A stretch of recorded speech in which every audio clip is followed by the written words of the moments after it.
Hey everyone, Micah here with Electrek, and today we're reviewing the Apollo Go electric scooter. Come along with us while we check it out.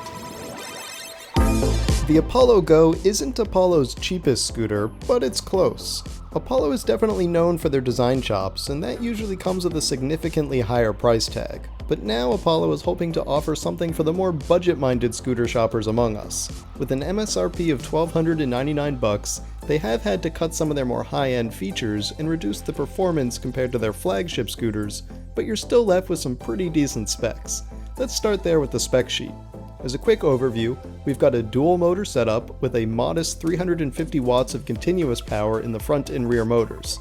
That's matched by an equally modest 36 volt, 15 amp hour battery with around 500 watt hours of capacity.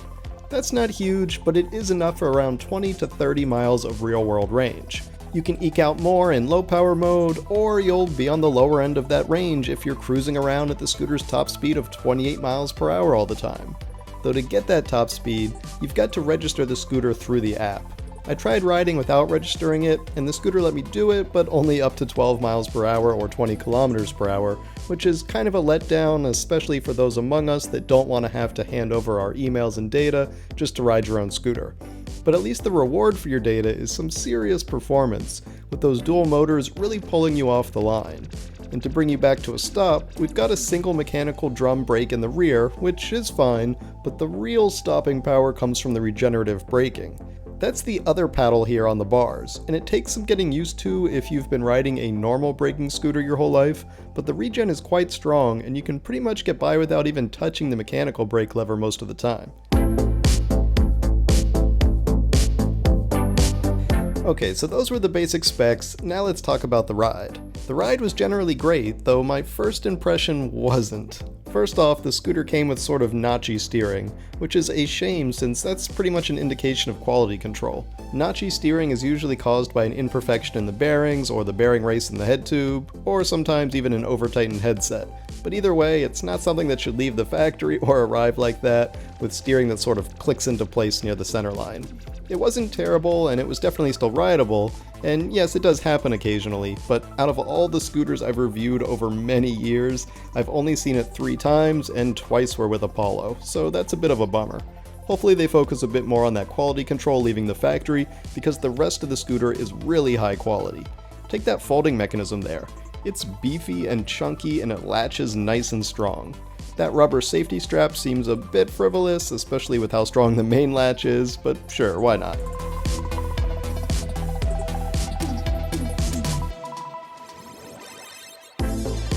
There are also some nice features that add real value, like these turn signals on the bar ends that will be visible from most angles, and they keep the lights up higher where they're more noticeable. The dot matrix display is fine, nothing fancy, but it is definitely very readable, and you can use your phone as the display also if you happen to have a quad lock case, which I do not.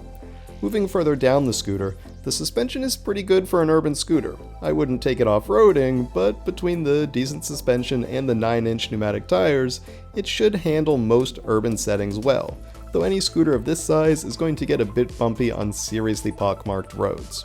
Oh, and the deck is decently wide too. Not like Apollo's larger scooters with decks that have their own zip code, but it's good for a small scooter, and even though my boots hang off a bit, it feels plenty supportive and isn't razor thin, though I will say that it is a serious footprint magnet. I usually try to do my filming right after unboxing to capture what a new scooter experience looks like, but even just riding to a second location gave me the scooter equivalent of a new phone's fingerprint magnet screen. Oh well, your scooter's gonna get dirty anyway, that's life. The good news is the scooter is IP66 rated, so you can just hose it off whenever you want, and you don't have to worry about rain.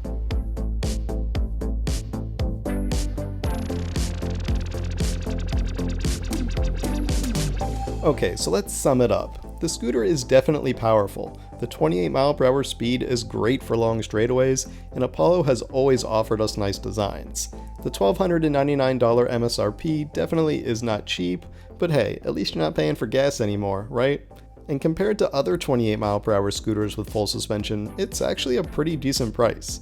I hope the company pays a bit more attention to quality control for assembly issues, but the bones are good and I definitely enjoy the scooter. But what do you think? Let's hear your thoughts on the Apollo Go in the comments section below. Thanks for watching, everyone. We hope you enjoyed that review of the Apollo Go. If you did, why don't you give this video a thumbs up? And don't forget to subscribe so you won't miss any of our future electric vehicle videos. We'll see you here next time.